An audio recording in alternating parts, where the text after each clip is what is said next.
ପିଲାମାନେ କହିଲ ଦେଖି ମୂଳଜ ଚାପ ମାପ କରିବାର ଯନ୍ତ୍ରର ନାମ କ'ଣ?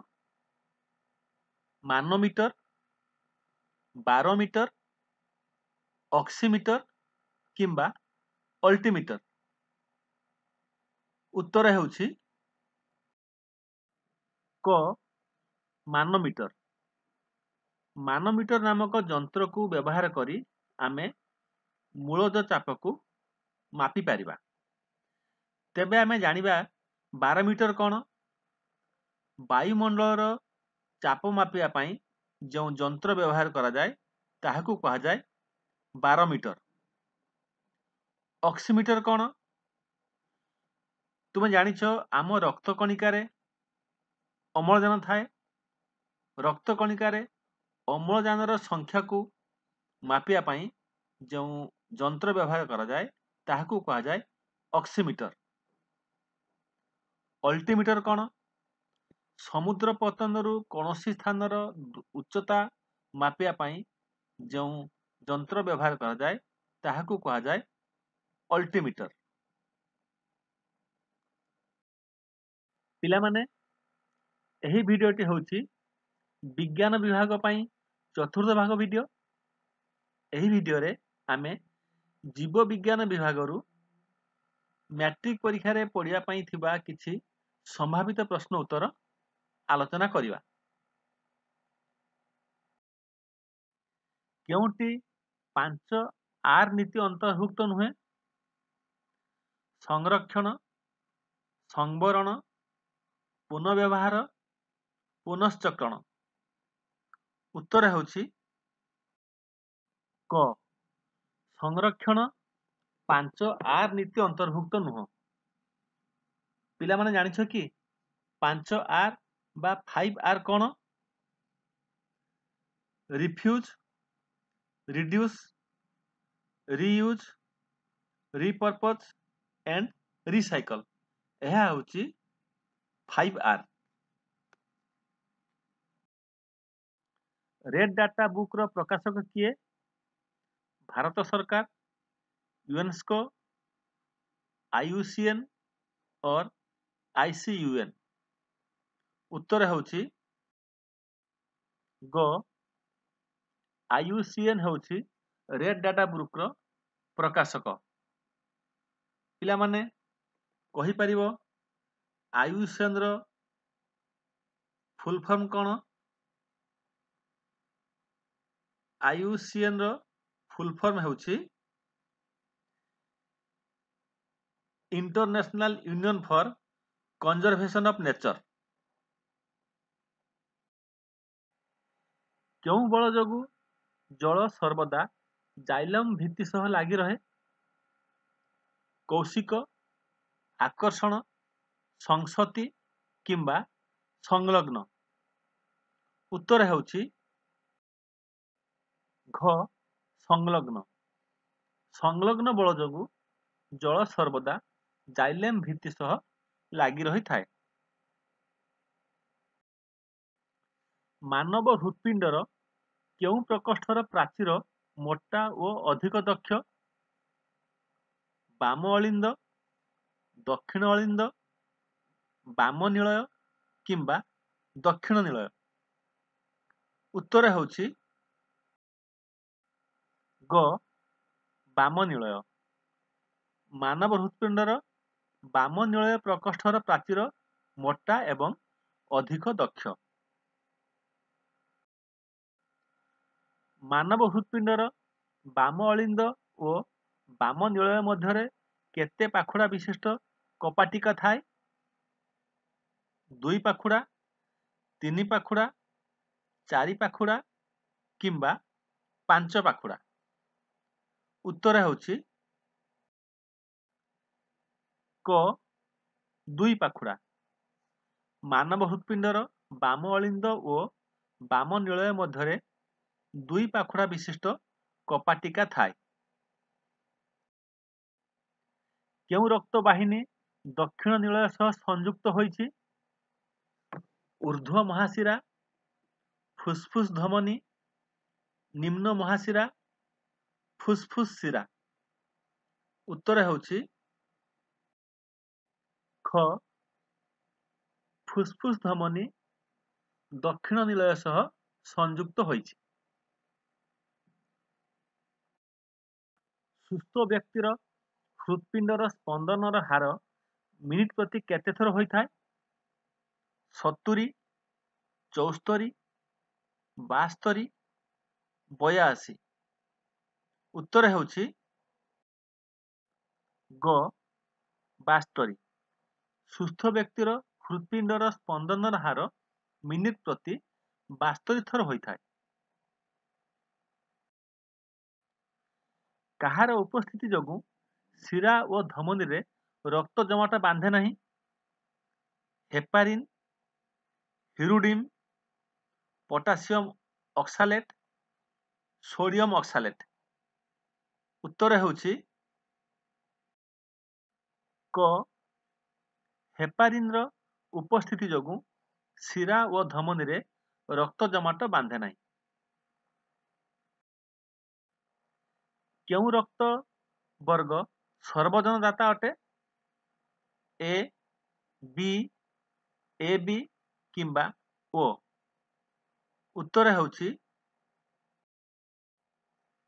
ଓ ରକ୍ତ ବର୍ଗ ସର୍ବଜନ ଦାତା ଅଟେ ବା ଓ ରକ୍ତର ବ୍ୟକ୍ତି ସବୁ ପ୍ରକାର ବ୍ୟକ୍ତିଙ୍କୁ ରକ୍ତ ଦାନ କରିପାରିବ।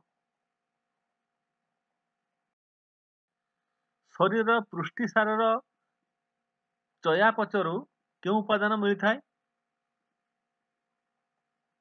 ୟୁରିକ ଅମ୍ଳ, ୟୁରିଆ, ଏମୋନିଆ କିମ୍ବା ଅଙ୍ଗାରକାମ୍ଳ।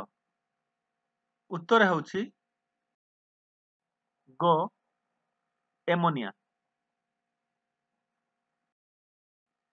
ଚେପ୍ଟା କୁମ୍ଭୀରର ରେଚନ ଅଙ୍ଗର ନାମ କ'ଣ? ନେଫ୍ରିଡିଆ, ଶିଖାକୋଷ, ବୃକକ୍, ମାଲପିଝିଆନ୍ ନଳିକା। ଉତ୍ତର ହେଉଛି ଖ ଚେପ୍ଟା କୃମିର ରେଚନ ଅଙ୍ଗର ନାମ ହେଉଛି ଶିଖାକୋଷ। ମାଲିପିଝିଆନ୍ ନଳିକା କାହାର ରେଚନ ଅଙ୍ଗ ଅଟେ? ବେଙ୍ଗ, ଜିଆ, ଅସରପା, ଝିଣ୍ଟିକା। ଉତ୍ତର ହେଉଛି ଖ ମାଲିପିଝିଆନ୍ ନଳିକା ଜିଆର ରେଚନ ଅଙ୍ଗ ଅଟେ। ଶରୀରର କେଉଁଠାରେ ରକ୍ତରୁ ୟୁରିଆ ଅଲଗା ହୁଏ? ଫୁସଫୁସ୍, ଯକୃତ, ବୃକକ୍, ପାକସ୍ଥଳୀ। ଉତ୍ତର ହେଉଛି ଗ ଶରୀରର ବୃକକ୍ ଠାରେ ରକ୍ତରୁ ୟୁରିଆ ଅଲଗା ହୁଏ। ବୃକକ୍‌ର ଭିତର ପାଖରେ ଥିବା ଖାଲୁଆ ସ୍ଥାନକୁ କ'ଣ କୁହାଯାଏ? ମେଡ୍ୟୁଲା, ହାଇଲମ୍, ଗର୍ଭିଣୀ ବସ୍ତି, ବାୟୋମ୍ୟାନ୍ କ୍ୟାପସୁଲ୍। ଉତ୍ତର ହେଉଛି ଗ ବୃକକ୍‌ର ଭିତର ପାଖରେ ଥିବା ଖାଲୁଆ ସ୍ଥାନକୁ ଗର୍ଭିଣୀ ବସ୍ତି କୁହାଯାଏ।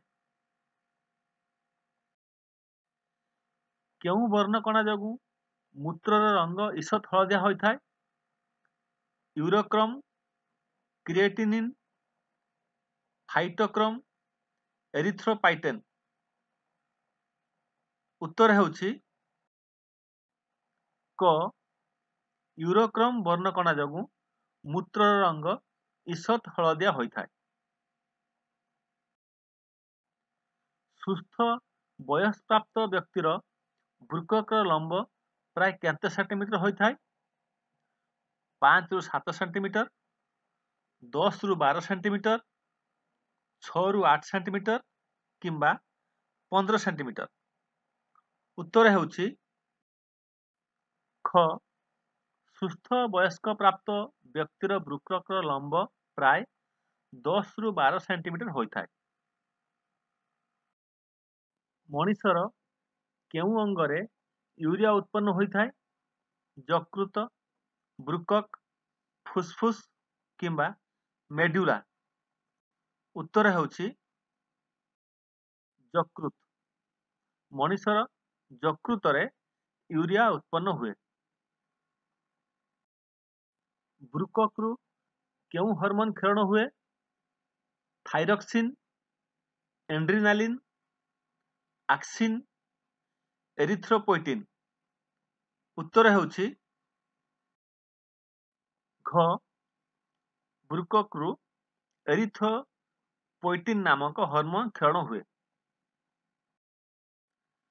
ସୁସ୍ଥ ମଣିଷର ମୂତ୍ରରେ କେଉଁ ଉପାଦାନଟି ନଥାଏ? ଲବଣ, ୟୁରିଆ, ଗ୍ଲୁକୋଜ, ୟୁରିକ୍ ଏସିଡ୍। ଉତ୍ତର ହେଉଛି କ ସୁସ୍ଥ ମଣିଷର ମୂତ୍ରରେ ଲବଣ ନଥାଏ।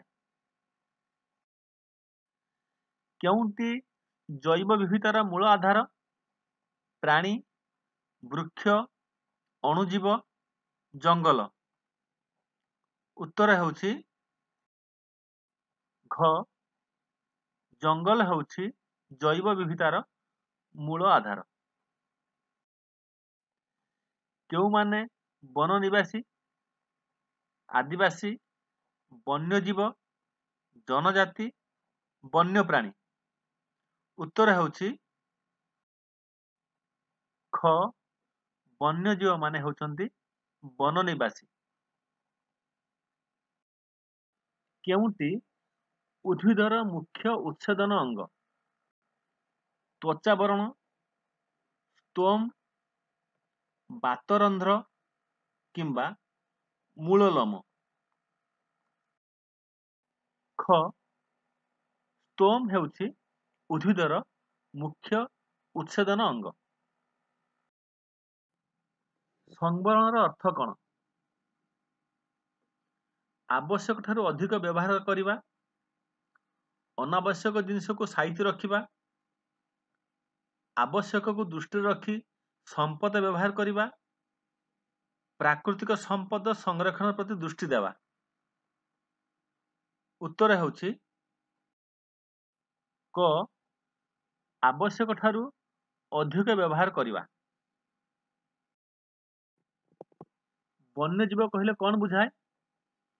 କେବଳ ଉଦ୍ଭିଦ ସମୂହକୁ, ଉଦ୍ଭିଦ ସମୂହ ସହିତ ସମସ୍ତ ବନ୍ୟପ୍ରାଣୀଙ୍କୁ, ସମସ୍ତ ବନ୍ୟପ୍ରାଣୀଙ୍କୁ, ସମସ୍ତ ବନ୍ୟ ପଶୁପକ୍ଷୀ ଓ ଅଣୁଜୀବଙ୍କୁ।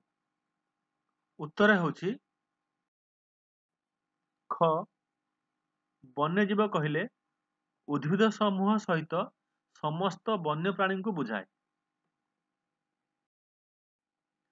ଭାରତର କେଉଁ ଜନଜାତି ସମ୍ପ୍ରଦାୟ ପ୍ରକୃତିକୁ ରକ୍ଷା କରିବା ପାଇଁ ନିଜ ଜୀବନ ଉତ୍ସର୍ଗ କରିବାକୁ ଦୃଢ଼ ପରିକର ଥାନ୍ତି?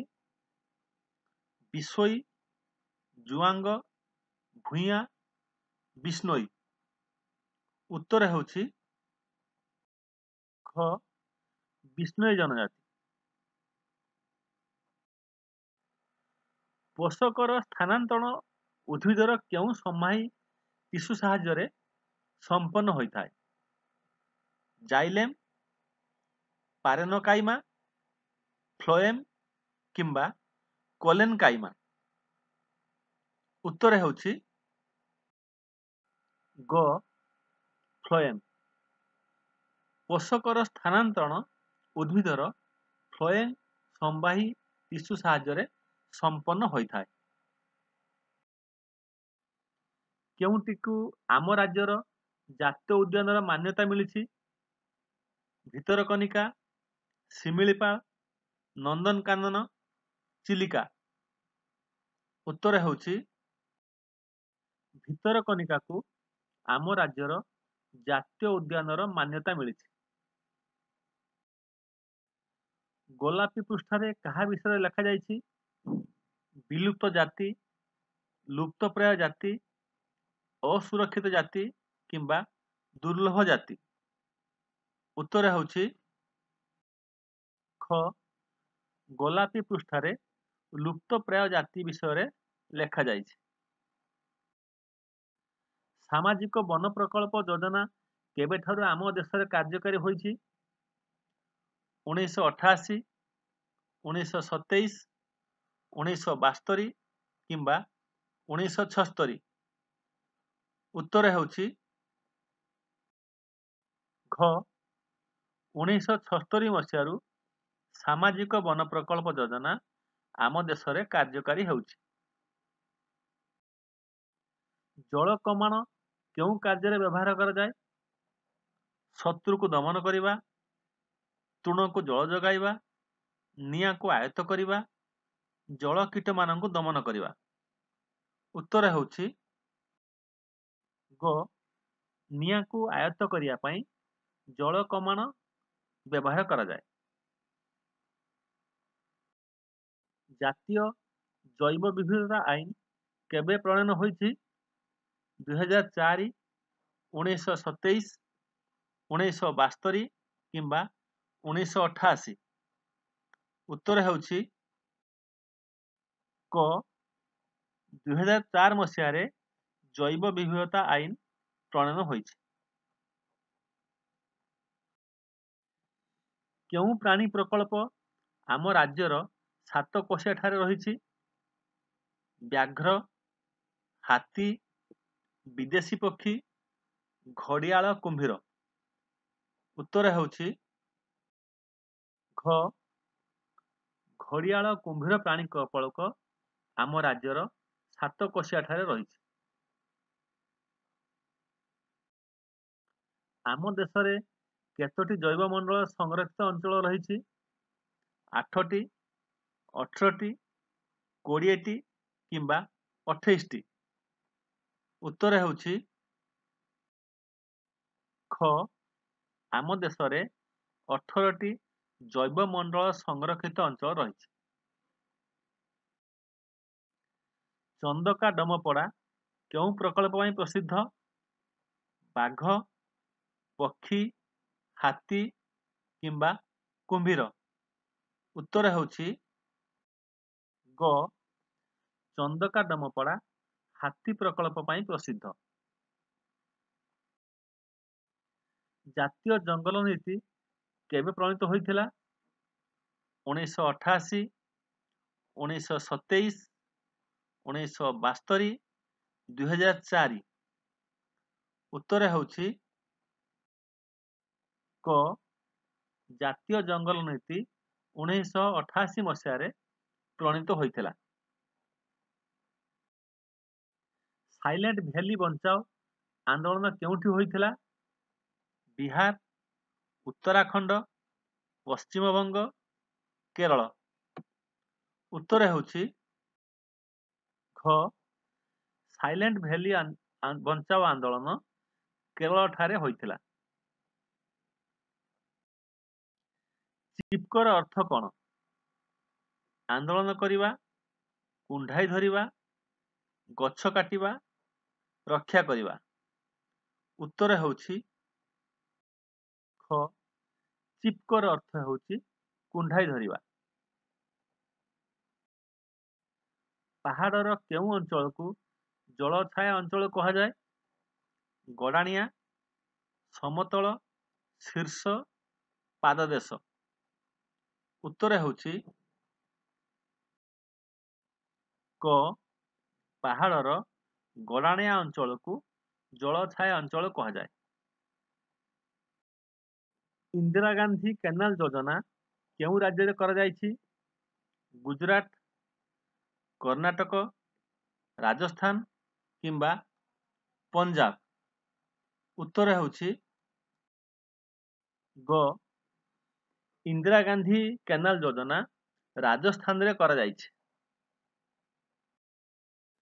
ପିଲାମାନେ, ଯଦି ତୁମକୁ ଏହି ଭିଡ଼ିଓ ଭଲ ଲାଗିଲା ତାହେଲେ ନିଶ୍ଚୟ ଭିଡ଼ିଓକୁ ଲାଇକ୍ କରିବ ଏବଂ ତୁମର ସାଙ୍ଗମାନଙ୍କୁ ସେୟାର କରିବ। ଚ୍ୟାନେଲଟିକୁ ସବସ୍କ୍ରାଇବ୍ କରିବ ଏବଂ ଯଦି ଏହି ଚ୍ୟାନେଲରେ ଯେଉଁ ନୂଆ ଭିଡ଼ିଓ ସବୁ ଅପଲୋଡ଼ ହେବ ବିଭିନ୍ନ ବିଷୟରେ ଯେପରିକି ବିଜ୍ଞାନ, ସାହିତ୍ୟ, ଗଣିତ, ସଂସ୍କୃତ, ସେହି ସବୁ ଭିଡ଼ିଓକୁ ଜାଣିବା ପାଇଁ ଚ୍ୟାନେଲର ନୋଟିଫିକେସନ୍ ବଟନକୁ ନିଶ୍ଚୟ କ୍ଲିକ୍ କରିବ। ଜଗନ୍ନାଥଙ୍କର ଗୋଟେ ପ୍ରାର୍ଥନା କରୁଛି ତୁମର ପରୀକ୍ଷା ବହୁତ ଭଲ ହେଉ, କିନ୍ତୁ ପରୀକ୍ଷା ଭଲ ହେବା ପାଇଁ ନିଶ୍ଚୟ ମନ ଦେଇ ପାଠ ପଢ଼ିବ। ଧନ୍ୟବାଦ।